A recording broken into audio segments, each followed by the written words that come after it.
Today, Noah Webster is mainly remembered as the author of the very first dictionary of the American language, the eponymous Webster's Dictionary. But in his own day and age, Webster was not just known as a lexicographer. He was also a zealous propagandist for the American Revolution.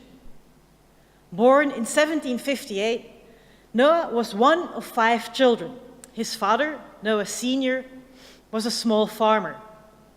Young Noah was a bright young lad, and he wanted more from life than farming, however.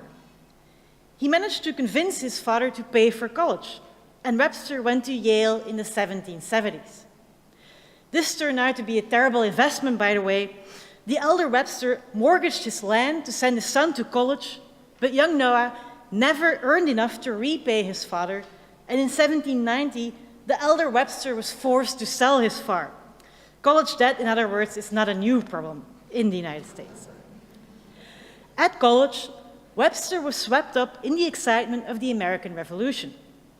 Too young to do much fighting, he became a proselytizer for the revolution. His books, pamphlets, essays, and even personal letters were polemical in tone and devoted to spreading the principles for which he believed the revolution had been waged.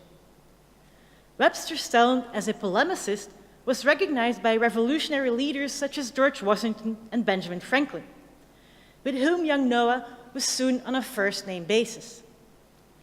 While he was not a delegate to the Federal Convention tasked with drawing up a constitution for the newly established United States, Webster was actively involved in the convention's proceedings, and he helped to defend the new constitution with his pen.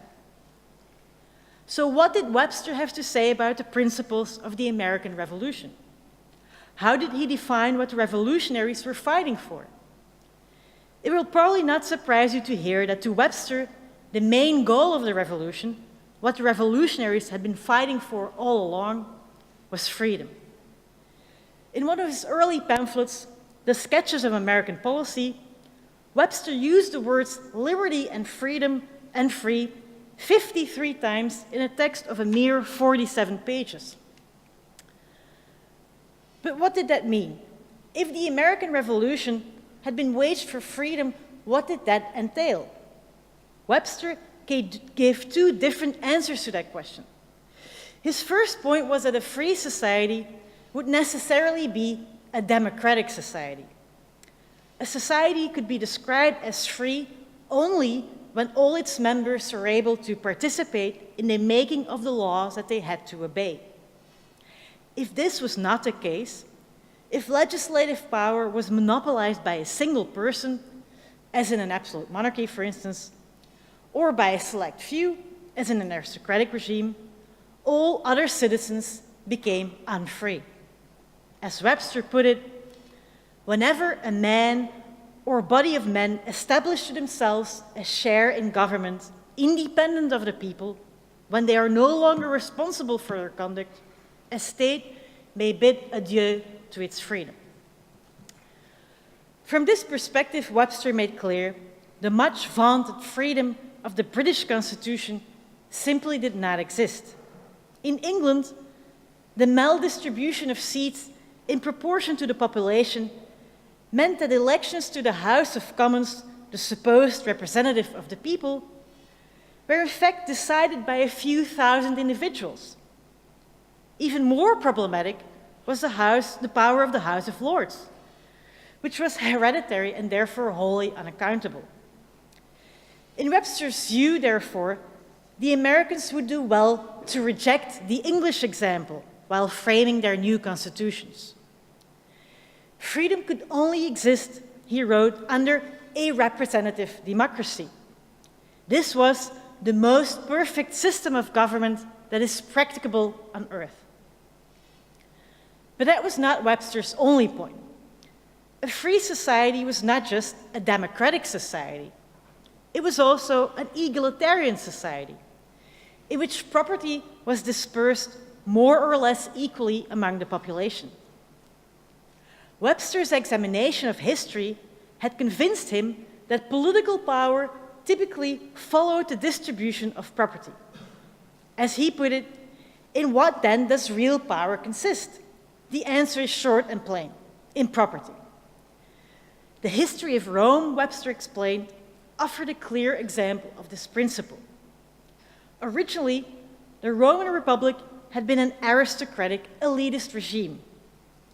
But during the so-called conflict of the orders, Roman plebeians had broken the power of the patricians by introducing a law that prohibited the possession of land of more than 500 acres. This had transformed the Roman political system into a genuinely free regime. However, the Romans had then allowed these laws to lapse, leading to the emergence of an enormously wealthy elite. As a result, social tension had led to the outbreak of civil war, and eventually the Republic had given way to the Empire. In short, a society characterized by extreme inequality of wealth would necessarily end up with an elitist government. Conversely, free governments could only survive in relatively egalitarian societies, where economic power was dispersed over the population as a whole. As Webster phrased it, the great fundamental principle on which alone a free government can be founded and by which alone the freedom of a nation can be rendered permanent is an equal distribution of property. All of this meant, as Webster went on to explain, that the American revolutionaries should not just introduce democratic political institutions. They should also frame laws that would help equalize property. That is not to say that Webster was in favor of enforcing a wholesale redistribution in the here and now. Like all American revolutionaries, he was in favor of a market economy based on private property. Indeed, one of the reasons why he was so strongly in favor of democratic self-government was precisely because he believed that this offered more security for ordinary people to enjoy their life and goods than a political system dominated by greedy kings or avaricious elites. Webster, in other words, did not defend communism or the abolition of private property. Instead, he was in favor of the introduction of inheritance laws, the legal framework regulating the transmission of property between generations, that would promote the equalization of property in the longer run, for instance, by prohibiting entails. For those of you who aren't experts in common law, an entail is a testamentary condition that property can only be passed on to particular people, for example, only to an oldest son. The goal of such conditions is usually to make sure that a testator's property remains concentrated in a particular branch of the family. Such laws regulating successions, Webster emphasized, were extremely important. They were more important than laws to protect political liberties, such as the freedom of the press or trial by jury, even Magna Carta itself. The power of entailing estates, Webster went on to claim, was, and I quote, more dangerous to liberty and republican government than all the constitutions that can be written on paper.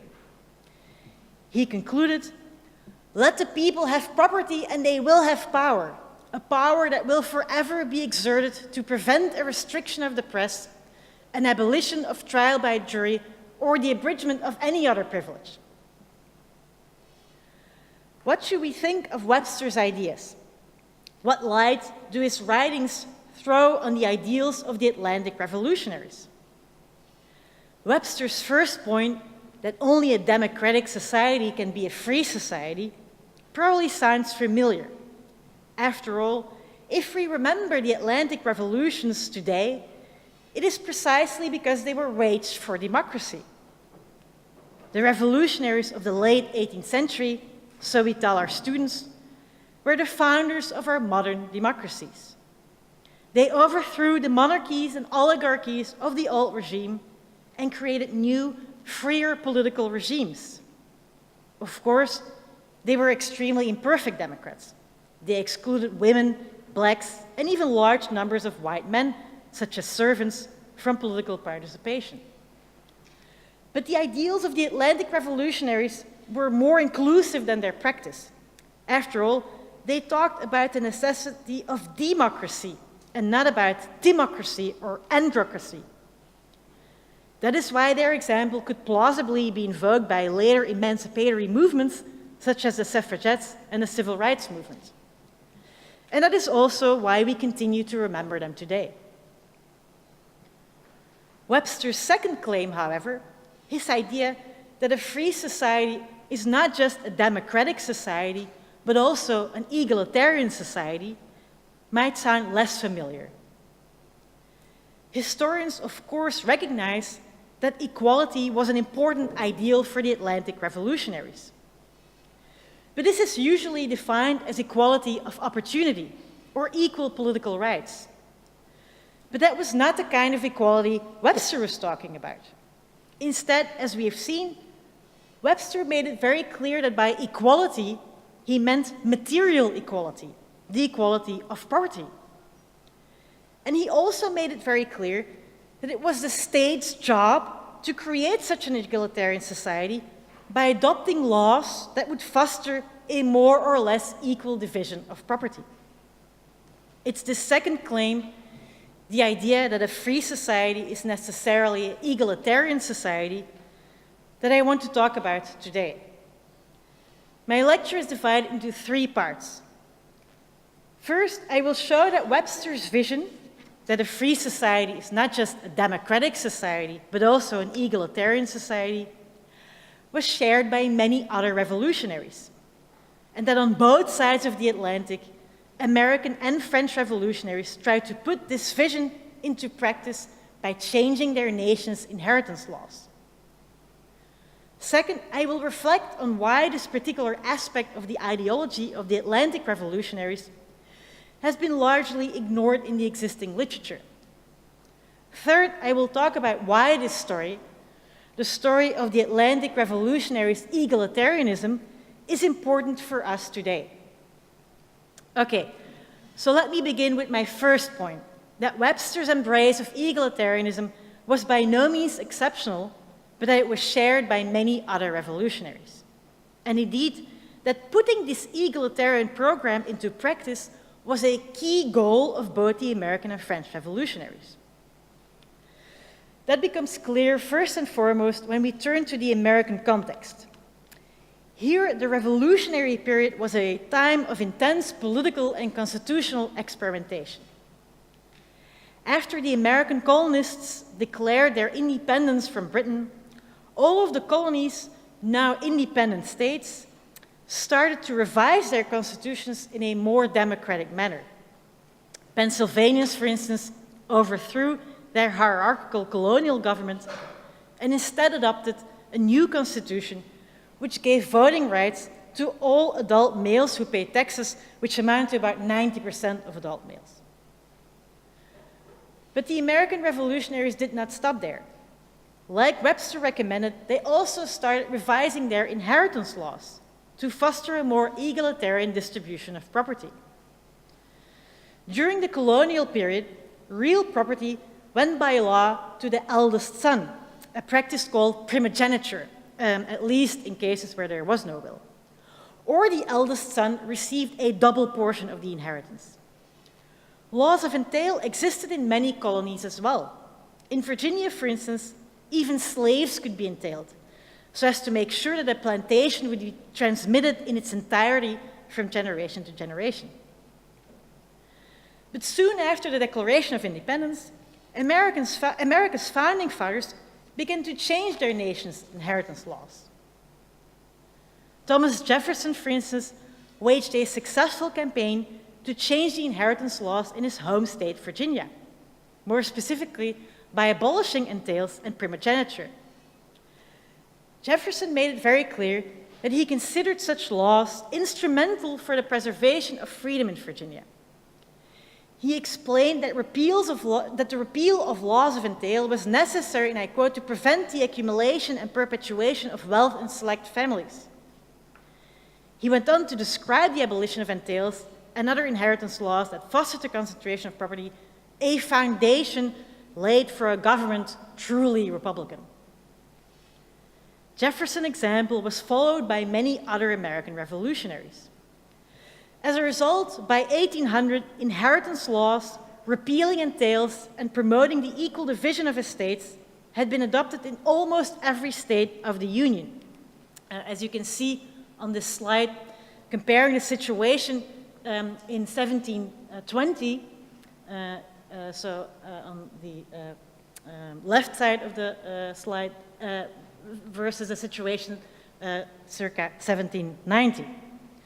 So as you can see, the division of property among children in intestate cases typically privileged the elder sons in the colonial period, whereas after the revision of the inheritance laws during the revolutionary period, the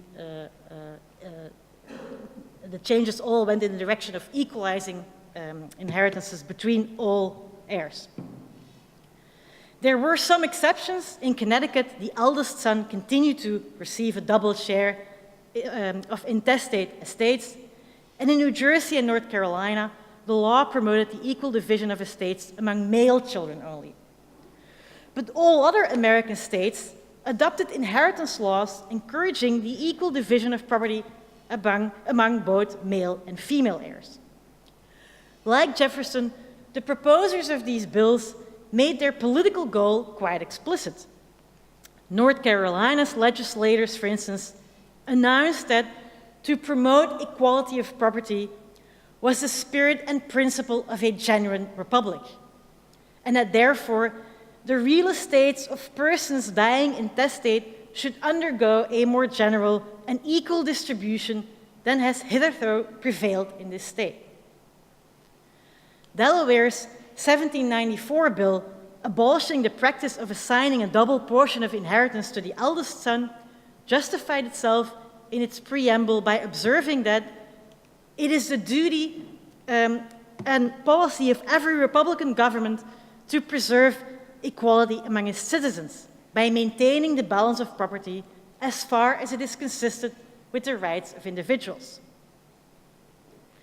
In short, the revolutionary period saw a complete overhaul not just of the nation's political institutions, but also of its inheritance laws. The abolition of primogeniture was arguably the most important attempt to change the way in which wealth was transmitted between generations in the United States until the introduction of the estate tax in 1916. Nevertheless, the radicalism of these changes has been downplayed by most scholars. They argue that the revolution merely accelerated a trend that had already been set in motion during the colonial period, when those who did draw up wills had already tended to divide their land equally between sons. In addition, they also claim that this trend can better be understood as a product of North America's specific economic situation, with its abundance of land, rather than by any ideological commitment to egalitarianism. But that view seems mistaken to me.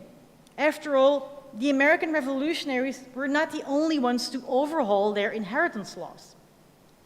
In continental Europe, and in particular in France, where the economic situation was completely different from North America, revolutionaries waged a very similar campaign. As the French Revolution unfolded, legislators readily adopted proposals to foster a more equal distribution of property. As early as 1790, several articles appeared in the Moniteur Universel, the main French journal of the time, linking a truly free constitution to equal inheritance. In April 1791, the Constituent Assembly adopted a decree relative to the distribution of intestate successions. This decree provided for equality between heirs in intestate cases. But some of the more radical deputies also proposed, unsuccessfully, to make equal inheritance obligatory even in cases where there was a will. Maximilien de Robespierre, for instance, the future Jacobin leader, argued in favor of such a more stringent law, emphasizing that the too great inequality of fortunes is the source of political inequality and of the destruction of liberty. During the second Jacobin phase of the revolution, even more radical changes to the inheritance laws were introduced. On March 7, 1793, the convention passed a new law which forbade a parent to favor one child over another. Subsequent laws made the equal division of inheritances even more stringent. Heirs had to return all dowries and other gifts to the succession. Only a small portion of the estate, known as the disposable portion, was left free to be assigned by will, and it could be left only to non-heirs, to charity, for example. Finally, equal inheritance was made retroactive to July 14, 1789, the date on which a new regime was supposed to have begun. This legislation, it should be noted, created a surge of protest, in particular among rural landholders who complained their estates were too small to be subdivided. But the convention stood firm and refused to retract the new inheritance laws. In short, in their quest for political freedom, the American and French revolutionaries did not merely introduce new political institutions, such as popularly elected legislatures. They also overhauled their nation's respective inheritance laws so as to make sure that wealth would become more equally divided as it was transmitted from generation to generation. They did so because they believed, like Noah Webster, that free political regimes accountable to the people as a whole, rather than to an authoritarian ruler or a tiny elite, could only survive in more or less egalitarian societies. How successful were the Atlantic revolutionaries in creating more egalitarian societies? That question is not easy to answer. In France, revolutionary legislation had an immediate and dramatic impact on the distribution of landed property among small to middling farmers. Local research in, for instance, the Morvan, a region in central France, has made clear that there was an abrupt increase in the number of property divisions recorded after 1793. So the following graph displays the number of such divisions registered in several départements in the Morvan between 1750 and 1824. And as you can see, there was an immediate increase in applications for the division of landed property after 1793, which shows that these inheritance laws had an impact. However, there is also evidence suggesting that the effect of the new inheritance laws on the overall distribution of wealth in France was more limited than this graph might suggest, mainly because the truly wealthy, it seems, found ways to work around the new laws, a big surprise. In the United States, the picture is even more complex. Around 1800, wealth was distributed far more equally in the fledgling American Republic than in most European states. But it is hard to tell whether revolutionary changes in the inheritance laws had much or even anything to do with that. Before the revolution, the majority of testators had already divided most of their land equally between sons. So the new inheritance laws only made a difference in intestate cases. On the other hand, because in most states testamentary freedom was preserved intact, testators could continue to privilege eldest sons if they wanted to, which they seemed to have done in about 1/4 of cases. Yet, whatever their economic effects, the intent behind the revolutionary overhaul of the inheritance laws was clear. Both the American and French revolutionaries believed that their experiment with democratic government could only succeed in more or less egalitarian societies. By changing their nation's inheritance laws, they wanted to close the gap between rich and poor to preserve freedom for all. That brings me to my second point. Why has the egalitarianism of the Atlantic revolutions remained largely unacknowledged in the existing literature? If a commitment to a more or less equal distribution of property was such a key element in the ideology of the Atlantic revolutions, then why haven't historians paid more attention to this? Why, in other words, do we remember the Atlantic revolutions as democratic revolutions, but not as egalitarian revolutions? To answer that question, I would argue, we need to turn to the work of the American historian Robert Palmer, and in particular to his magisterial study, The Age of the Democratic Revolution, which appeared in 2 volumes in 1959 and 1964. Palmer's work on the American, Dutch, and French revolutions has been extraordinarily influential. He was the very first historian to portray both the American and French revolutions as part of a broader Atlantic upheaval in the late 18th century against the political status quo. He was also the very first historian to argue that democracy was the main goal of these revolutions. But Palmer's work, which was written in the 1950s and 1960s, was also influenced by the Cold War, as Palmer himself freely acknowledged, which led him to neglect their push for material equality. In order to explain why Palmer's book was so path-breaking and influential, let me start by giving you a thumbnail sketch of the historiographies on the American and French revolutions, as they were BP before Palmer. I'll start with the historiography of the American Revolution. 19th century American historians, writing in the shadow not just of 1776, but also of 1789, were eager to distinguish their own successful revolution as much as possible from the failed revolution of the French. They did so by arguing that the American Revolution had actually not been a revolution at all. The founders, it was argued, and the subtext here was unlike the French, had not tried to create a government from scratch. They had simply gotten rid of the tyrannical British and then went on with their lives. The state and federal constitutions created in the wake of the revolution were not the product of new political ideas, but of organic growth.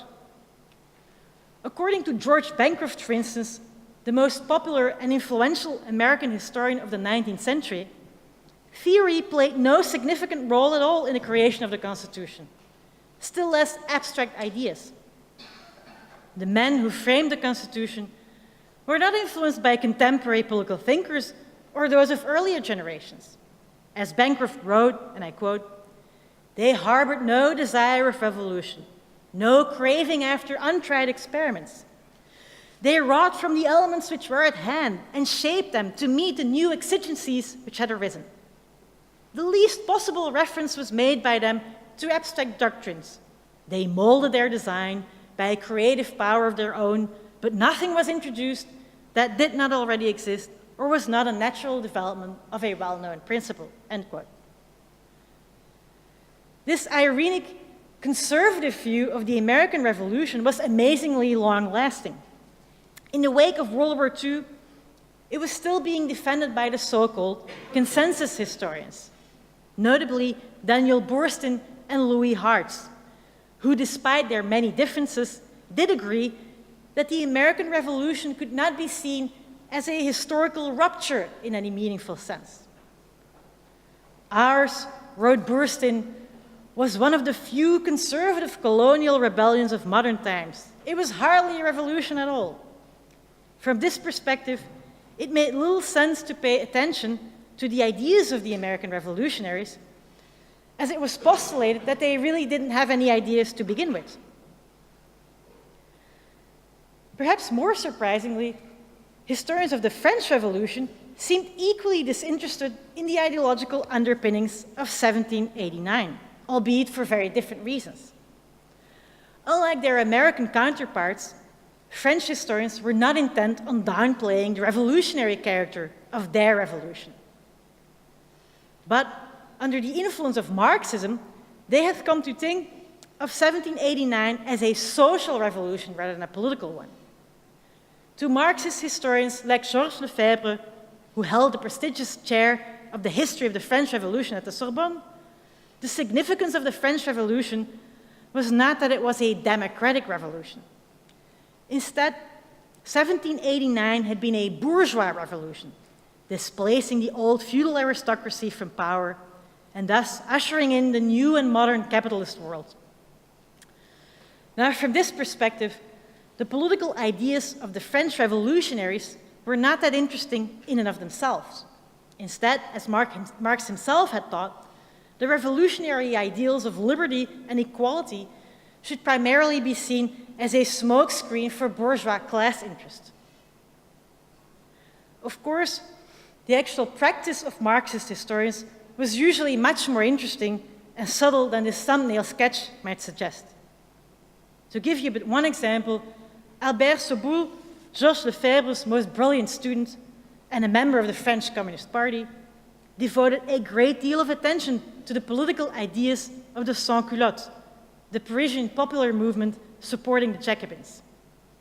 In his landmark study of this movement, based on a truly phenomenal amount of archival research, Soboul made it clear that the sans-culottes' main goal had been to create a different and freer political regime. But at the same time, these aspirations clearly puzzled Soboul. In his conclusion, he tried to explain them away as evidence of the, I quote, weak class consciousness of the sans-culottes. This is where Robert Palmer comes in. His The Age of the Democratic Revolution ruptured with existing historiography in several important ways.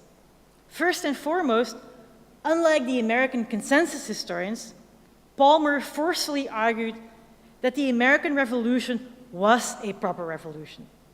Indeed, he made clear that it was part of a broader revolutionary movement that aimed to topple the regime all over the Atlantic world. Second, in reply to French Marxist historians, Palmer was able to argue that the revolutions of the late 18th century should not be seen as social revolutions whose aim it was to topple the feudal nobility and bring the bourgeoisie to power. Rather, Palmer made clear what the American, French, and other revolutionaries had in common was that they wanted to create new and more popular political regimes, that they were revolutions for democracy. Now, Palmer's two volumes were published respectively in 1959 and 1964. In other words, during the high point of the Cold War. The Cuban Missile Crisis, one might note, during which the United States and the Soviet Union came close to full-blown nuclear war, took place at the very same time Palmer was working on his book in 1962. In the academic world, of course, no nuclear weapons were wielded. But nevertheless, here too, many scholars saw themselves as engaged in a struggle of life and death between East and West. A struggle that was not just about military or scientific prowess, but also about the power of ideas. It does not require a great leap of the imagination to see that Palmer's book contributed to that Cold War agenda. By taking the Atlantic world as his canvas, and by emphasizing the interconnectedness of the 18th century revolutions, Palmer, in fact, helped to legitimate the new post-war turn away from the traditional isolationism of the United States. His portrayal of the American Revolution as igniting a movement for democracy in the whole of the Western world could be seen as undergirding the new post-war self-understanding of the United States as the leader of the free world. But there was another way as well in which the ideological fault lines of the Cold War shaped Palmer's view of the Atlantic revolutions. They led him to both ignore and misrepresent their egalitarian thrust. When discussing the American revolutionaries, Palmer did not talk at all about their attempts to create a legal framework that would redistribute property. He never even mentioned, for instance, Noah Webster. Palmer did pay somewhat more attention to the egalitarian aspirations of the French revolutionaries.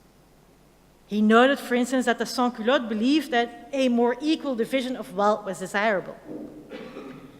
But he described this as an expression of their backward economic ideas, noting somewhat condescendingly, and I quote, that they came to demand more equality of enjoyments, but never thought in terms of higher production or rising material standard of living. Apart from the sans-culottes, Palmer associated the French Revolution's egalitarianism in particular with the failed conspiracy of François Noël or Gracchus Babeuf. In 1796, Babeuf and a handful of other individuals had attempted to overthrow the Directory and abolish private property. Palmer devoted about a dozen pages to this relatively unimportant episode in the history of the French Revolution, mainly to argue, quite correctly one might note, that Babeuf's communist ideals were far from being shared by the overwhelming majority of the French revolutionaries. But Palmer all but ignored the attempt by the Jacobins and other French revolutionaries to redistribute wealth by changing their nation's inheritance laws, even though these could count on much broader support. Now, the Cold War is, of course, since long over. Nevertheless, Palmer's view of the age of revolution continues in many ways to dominate our understanding of what happened in the late 18th century. His portrayal of the revolutions of the late 18th century as a series of interconnected Atlantic revolutions has become mainstream, at least in the Anglophone world. Mainly because it chimes well, I would argue, with the turn to global history that became dominant in the 1990s. Similarly, the demise of the Marxist paradigm in historiography, as well as the subsequent cultural turn, has helped to popularize Palmer's claim that these revolutions are essentially political revolutions, rather than social ones, that they were waged primarily to introduce new and more democratic political cultures, not to overthrow the feudal system. That is not to say that Palmer's account has been uncritically accepted by subsequent generations of historians. Since the 1990s, or in other words, since the end of the Cold War, historians have started to pay much more attention to what Palmer left out of his account of the Atlantic revolutions, namely the obvious limits of their vision of democracy and freedom. Recent work on the Atlantic revolutions tends to emphasize the extent to which white male revolutionaries, for all their talk of democracy and popular government, excluded large numbers of people, including women and both free and enslaved blacks, thus establishing new hierarchies of race and gender. But this long overdue reckoning with the limits of the democratic vision of the Atlantic revolutionaries and of Palmer's account of them left another lacuna in Palmer's account unaddressed, that these revolutions were egalitarian as well as democratic. There are some indications that this is changing. In the past 2 to 3 years, a number of American historians in particular seem to have become much more interested in the egalitarian thrust of their revolution. But a sweeping history of the quest for material equality in the late 18th century, similar in scope and ambition to Palmer's, still remains to be written. That brings me to my third and final point. Why is any of this relevant for us today? Why should we, and in particular, why should non-historians care about the egalitarianism of the Atlantic revolutionaries? The short answer to this question is that their message is now more relevant than ever. Our age is characterized by exponentially increasing economic inequality.